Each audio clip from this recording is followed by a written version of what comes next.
umusaraba, ndwanya ikintu cyatuma ntazemerwa, ndwanya uyu mubiri si n'umubi, nifureba intwaro z'Imana zo kunesha.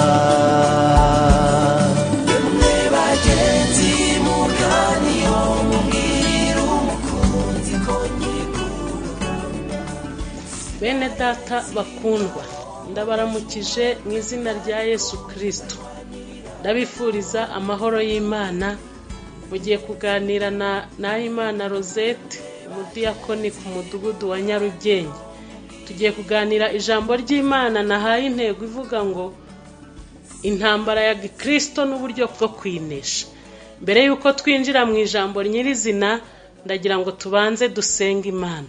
Mana yacu, mu izina rya Yesu Kristo, turagushimiye cyane kuri uyu munsi wongereye ku minsi yacu yo kurama. Turagushimiye kukomeje kutwitaho.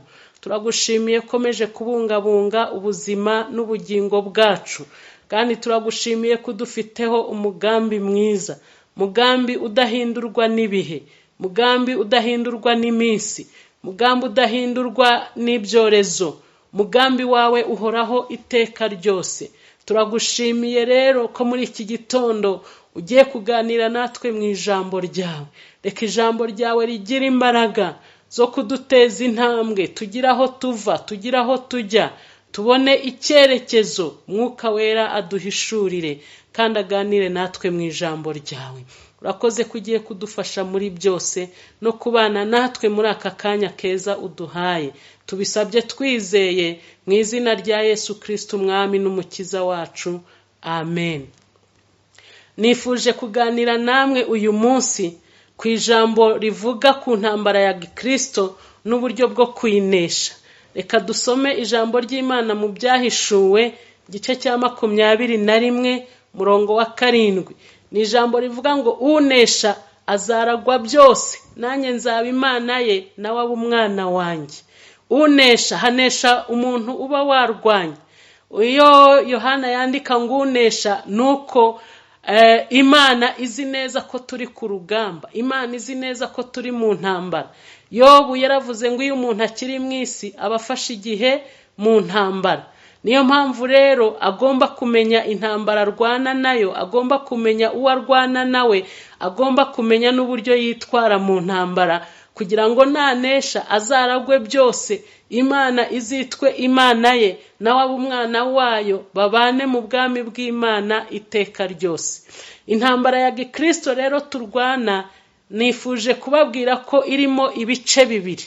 Harimo igice cya mbere umuntu arwana n'ibyaha. Intambara ya kabiri ni intambara umuntu arwana n'ibigeragezo by'uburyo butari bumwe. Uyu munsi nifuje ko turebera hamwe iyi ntambara y'uburyo bwa mbere, ariyo yo kurwana n'ibyaha. Pawulo yaranditse mu rwandiko yandikiye Abaroma, igice cya 7 umurongo wa 14 kugeza ku wa 24. Yanditse iby'urugamba yabagaho rwo kurwana na kamere, rwo kurwana n'ibyaha. Aravuga ngo sinzi ibyo nkora, kuko ibyo nshaka atari byo nkora, ahubwo ibyo nanga akaba ari byo nkora.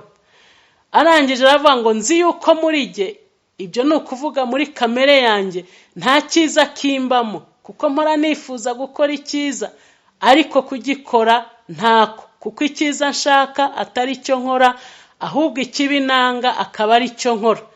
Ariko aravuga ngo ubwo nkora ibyo nanga sijya nkibikora, ahubwo ni icyaha kimbamo. Icyaha kiba muri twe, icyaha kigendana natwe, dufite kamere y'icyaha. Yaranditse aravuga ngo none se biragenda biti? Aravuga ngo mbonye ishyano ndapfuye, ninde wankiza uyu mubiri untera urupfu? Ese kuki umukristo arwana n'iyi kamere, akarwana n'iki cyaha kiba muri we? Ni ukubera iki? Ndagira ngo mbabwire ko iyo umuntu yihanye akaba umukristo, yakira umwuka wera. Yakira umwuka wera, niwe umuyobora, niwe umubwira ibyo akwiriye gukora, niwe umuyobora mu mibanire ye n'Imana. uyu mwuka wera yaje muri twe araza agasanga na ya kamere y'icyaha iri muri twe. Impamvu abantu iyo bakijijwe badakora ibyaha nuko wa mwuka uba muri twe unesha ukametiriza ya kamere y'icyaha iba muri twe. Ariko nubwo bimeze gutyo ni urugamba rukomeye. Bibiliya iravuga ngo kamere iba muri twe irararikira, kandi irarikira iby'umwuka yanga. Umwuka nawo arifuza, hari ibyo yifuza. Mu byo yifuza rero umwuka yifuza ibyo kamere yanga. Ibyo byombi biba mu muntu umwe kandi ni ibintu bibiri bihabanye. Akaba ariyo mpamvu ibyo dushaka gukora atari byo dukora. Iri rari rero riba muri twe, iyi kamere irarikira. Bibiliya iratwemeza neza, itwereka yuko iyi kamere, iri rari ry'ibyaha rijya rikura, kandi iyo rikuze ribyara icyaha, nacyo kirakura kikabyara urupfu.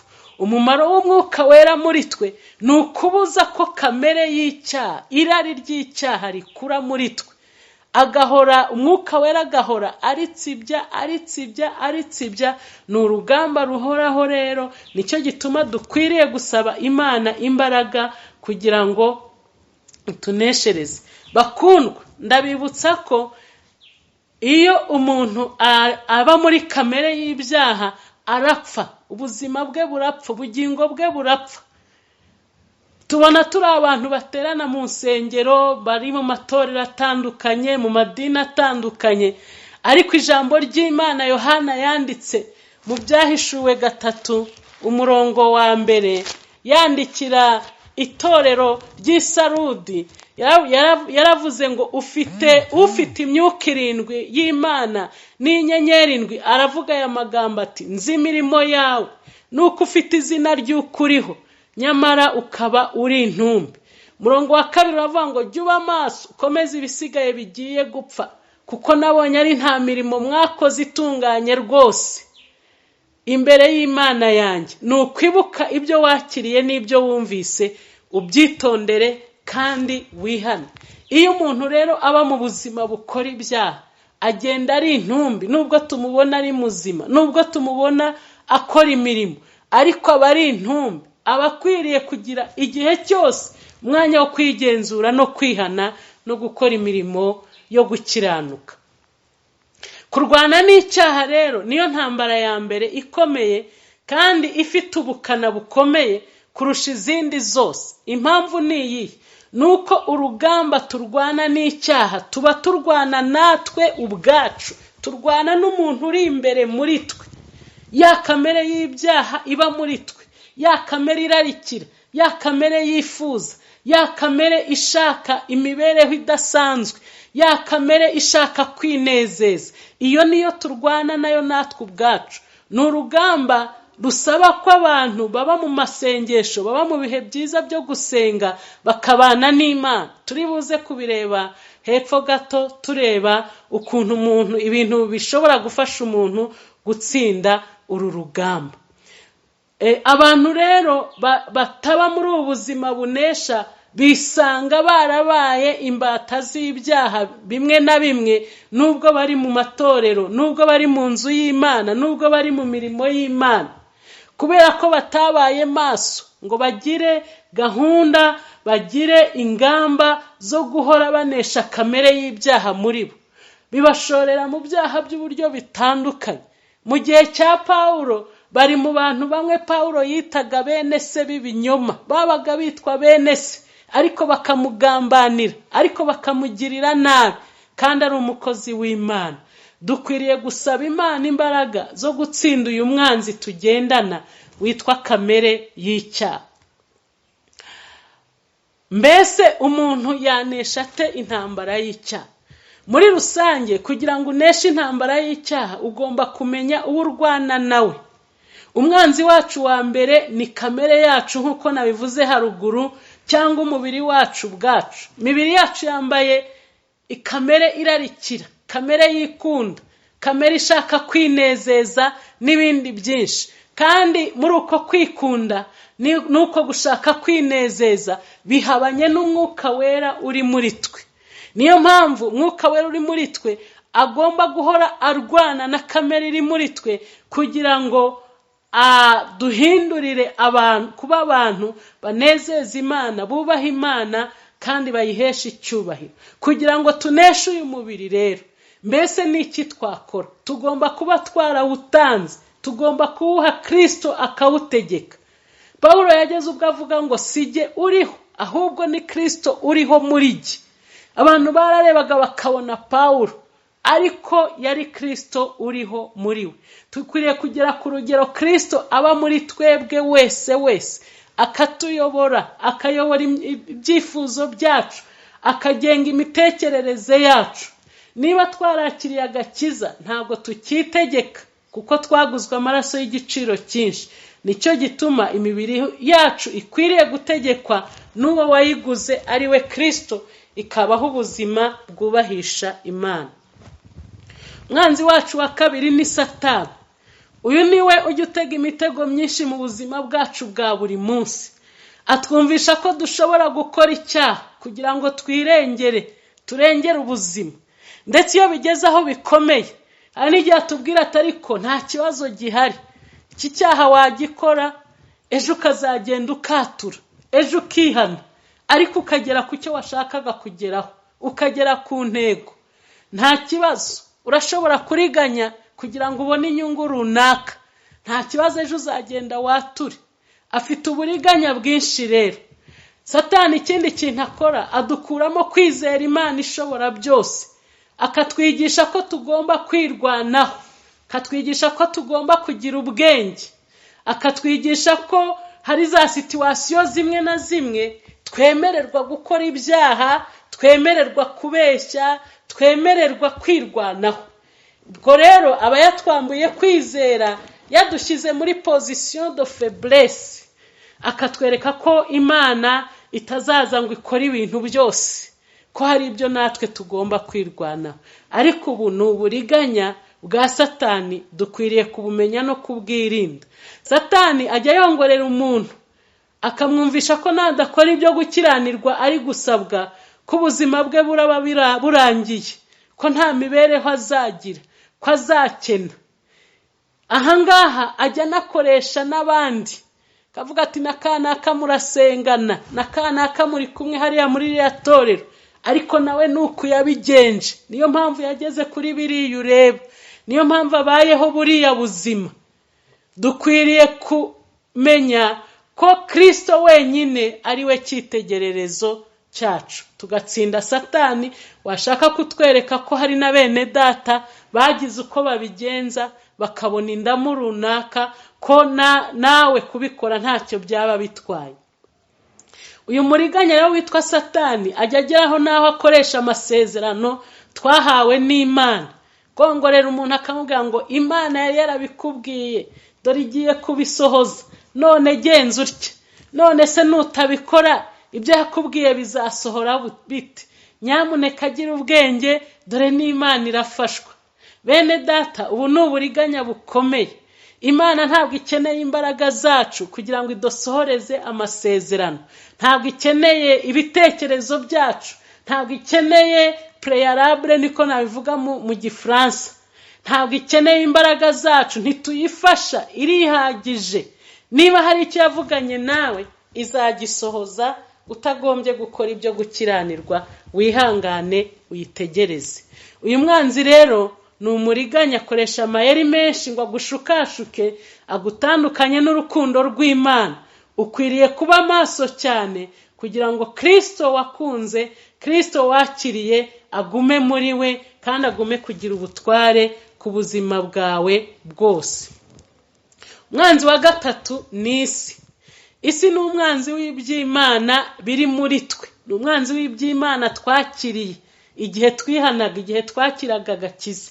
Ariko iyi si yibitseho ibihendo byinshi. Isi kwereka ko abantu bagusize mu iterambere, ikakwereka ko hari ibigezweho byinshi nawe wakagombye kuba ufite, ikakubwira ko ukwiriye kubaho unezerewe.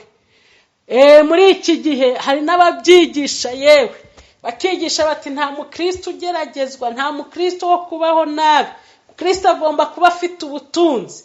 Ariko ntabwo ariko Bibiliya ibivuga. iyo dusomye mu butumwa bwiza dusanga hari aho Yesu yatanze ikigereranyo cy'umugani wa wa mutunzi na wa mukene.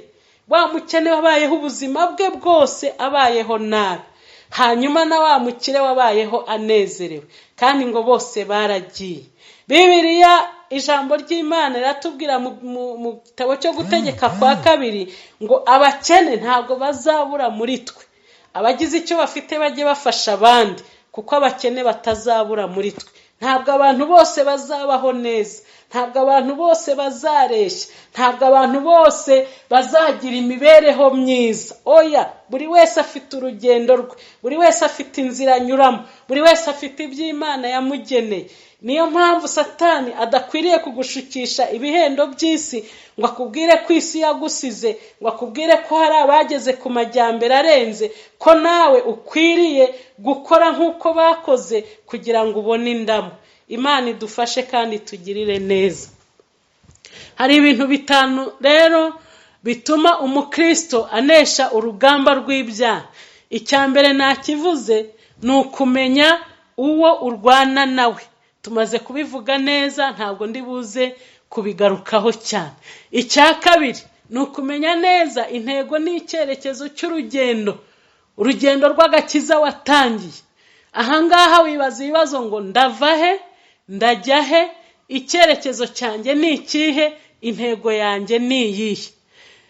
Biravugwa ngo iyo utazi aho uva nta nubwo umenya aho ujya.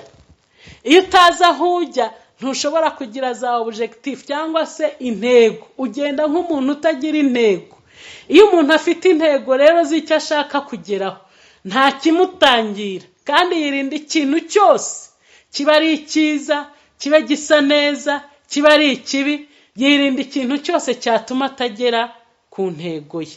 Umuntu uvuga ko yakijijwe agomba kumenya neza aho yavuye kugira ngo atazasubirayo, kuko azi neza ko ari habi. Akamenya aho ajya, agaharanira kuzagerayo atitaye ku giciro byamusaba. Kugerayo birasaba imbaraga, kugerayo birasaba kwigomwa, kugerayo birasaba kwiyanga, kugerayo birasaba guhomberwa inyungu mu gihe bibaye ngombwa. Ibyo rero ni cost, ni igiciro agomba gutanga kugira ngo agere ku ntego. Iyo turebye amateka y'abatubanjirije muri Bibiliya, tubona ko Saduraka, Meshake na Abedenego basabwe gusenga igishushanyo, ariko kubera ko bari bafite intego yo kubahisha Imana, baravuga ngo turemera dutabwe mu iryo tanura ry'umuriro. Ni ukuvuga ngo igiciro byabasabaga kugira ngo bakomeze kubahisha Imana n'urupfu rwari rurimo no gutwikwa byari birimo, ariko bataho kugira ngo tugahishe Imana yacu, turemera kwishyura, turemera gupeya iyi cost, ariko Imana yacu ikomeze guhabwa icyubahiro. Iyo umuntu rero afite intego, akamenya icyo agambiriye, akamenya iyo ajya, akamenya akaba afite icyerekezo cy'urugendo rwe, nta kintu na kimwe uko cyaba kimeze cyose cyamutangira. Hari igihe rero usanga nko muri iyi minsi ya none bigaragara ko abantu benshi bari mu matorero ariko nta ntego bafite. Ushobora gutangazwa nuko ushobora kubaza umuntu impamvu yihanye n'igihe yihaniye ntabe yabikubwira. Kavuga ati nabonye itorero ari ryiza, nabonye bari abantu basenga neza, nabonye baririmba neza, nanjye mbajyamo mba umukristo, ariko ntazi intego, ntazi aho ava, ntazi aho ajya. Uyu muntu bizamugora kuresista imbaraga za Satani zimusaba gukora icyaha. Imana igufashe umenye iyo uva, umenye iyo ujya, umenye impamvu wihanye, umenye n'intego y'urugendo rwawe. Iyo dusomye mu gitabo cy'umugenzi dusanga ko mu Kristo ibi bibazo yabibajijwe inshuro nyinshi. Yagiye abazwa ngo muravahe, murajyahe, intego yanyu ni iyihe? Kuko yarazi iyo yavuye, ko yavuye mu mudugudu w'irimbukiro, yarazi neza iyo yerekeza. Yagombye kwambuka cya gishanga, cya kibaya, bya bibaya by'ibigeragezo bya gahinda gasaze, cya kibaya cy'umwijima w'icuraburindi. Arabyambuka mu mwijima mwinshi, no mu mibabaro myinshi no mu kaga kenshi, kuko yari azi intego ye ko ariyo kuzagera ku rurembo Siyoni. Imana idufashe tuba abakristo bafite intego, tuba abakristo biyemeje, tuba abakristo bazi iyo bava, tuba abakristo bazi iyo bajya, tuba abakristo bafite icyerekezo. Icya gatatu, ugomba kwiyemeza gukurikira Yesu no gutandukana n'icyaha icyo ari cyo cyose, uko cyaba kimeze kose. Ugomba kwemera guhara ikintu icyo ari cyo cyose, kabone n'ubwo cyaba kigufitiye inyungu mu by'ubu bugingo. Pawulo yaranditse aravuga ngo ibyari indamu yanjye nabitekereje nk'igihombo kubwo kuronka Kristo. Aravuga ngo ibyari byiza nabibonaga nk'amase kubwo kuronka Kristo. Kristo iyo yakiriye agakiza, iyo yakiriye Yesu muri we, iby'isi bigomba kukubera nk'ibibambwe, nawe ukabibera nk'ubambwe. Ibyo abantu batekereza ko ari byiza, nyamara se kandi bitwikiriye ibyaha, bitwikiriye kutubaha Imana, ugomba kubibona ukabibona nk'igihombo. Kakira Yesu, kakira Kristo. Mu bintu Yesu azaduhembera nuko hari ibyo tuzaba twarahaze, tuzaba twaremeye gusiga kugira ngo tumukurikire, kugira ngo tubane nawe. Ugomba rero kwiyemeza, kuba determine, kugira determination, kwihana n'ukwiyemeza, kwemera guhara ikintu cyose, ukemera guhara n'ibyari bigufitiye inyungu, kugira ngo urusheho kuronka ubugingo buzima muri Kristo. Ikindi gifasha umukristo kunesha urugamba rw'ibyaha nuko iyo umuntu yihannye agomba guhindukira, ava mu nzira yari arimo akajya mu yindi. Nshatse kuvuga iki? Nshatse kuvuga ko usiga ibyo wagenderagamo, ugasiga groupe z'abantu mwabanaga, ugasiga bya biganiro wabagamo, ugasiga bya bikundi wabagamo, ugasiga bya bigare wabagamo, ugahindura ubuzima, ugahindura imibereho, ugahindura imigendere. Ntabwo umuntu yihana ngo agume kuba muri bya bigroupe yabagamo. Ibyo bigroupe birakwefluence uko wabigenza kose, bikagusubiza inyuma, bikagusubiza mu byaha. Wihanye rero ugomba kubana n'abana b'Imana, kaganira n'abana b'Imana. Ntabwo shatse kuvuga ngo iyo umuntu yihanye atakaza inshuti ze za kera, oya, sibyo mvuga. Ariko ibintu byitwa ibigare, hari abantu baba bafite nka za groupe wenda zo gusangira akayoga, zo gusangira ikirahuri. Iyo wihanye rero iyo groupe ugomba kuyivamo, kuko nutayivamo uko byagenda kose izakwefluence igusubize mu byaha. Mu ngamba zo kunesha rero, irinde ibigroupe bitarimo kubaha Imana, irinde ibigroupe bigizwe n'abantu bishushanya. Byo nabyo birahari, mu matorero birahari. Ugasanga abantu baba muri groupe runaka ariko bishushanya batubaha Imana, ari ba bene data b'ibinyoma Pawulo yavuze. Abo barakwefluence bagatuma utubaha Imana, bakakujyana mu byangwa n'Imana, kandi bakwereka ko ari byiza, bakwereka ko ntacyo bitwaye.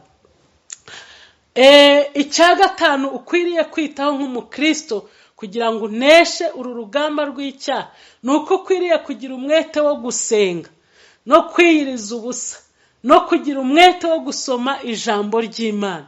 Uko umuntu agenda asenga, aba mu mushyikirano n'Imana, bituma imitekerereze ye iba nk'imitekerereze y'Imana.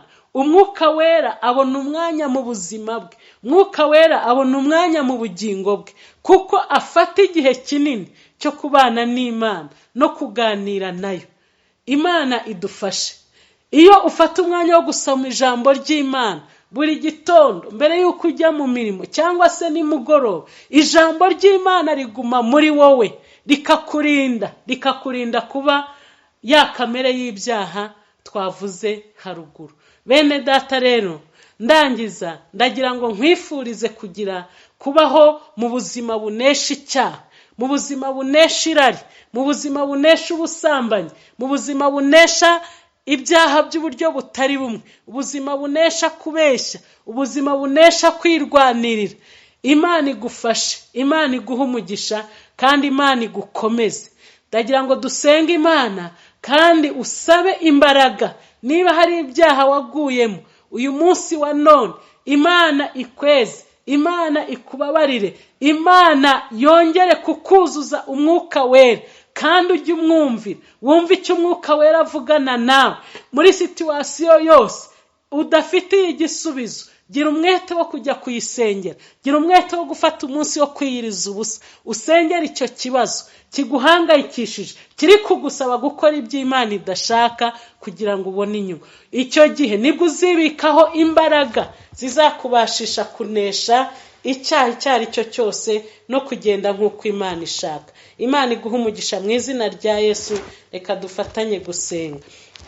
Mana yacu, Uwiteka Nyiringabo, mu izina rya Yesu Kristo, turagushimiye, turaguhimbaje nanone. Ugira neza, ushaka ko tubaho ubuzima bunesha, ushaka ko tubaho ubuzima bwejejwe, kandi nawe witeguye kudufasha, kandi nawe witeguye kubidufashamo. Duha imbaraga mwene data, ugenda ufite intege nke, ugenda gwagwana mu byaha, mufashe kubivamo, mufashe kubinesha, afata ingamba zikwiriye, yihana, aganira nawe mu ijambo ryawe, asenga yiyiriza ubusa. Mwami Imana yacu, fasha itorero ryawe, urirengere, tubeho ubuzima bukunezeza, tubeho ubuzima bugushimisha, tubeho ubuzima buboneye, bukwiriye imibereho mishya y'abari muri Kristo Yesu. Urakoze rero, uha umugisha buri wese wumvise aya magambo, mu izina rya Yesu Kristo.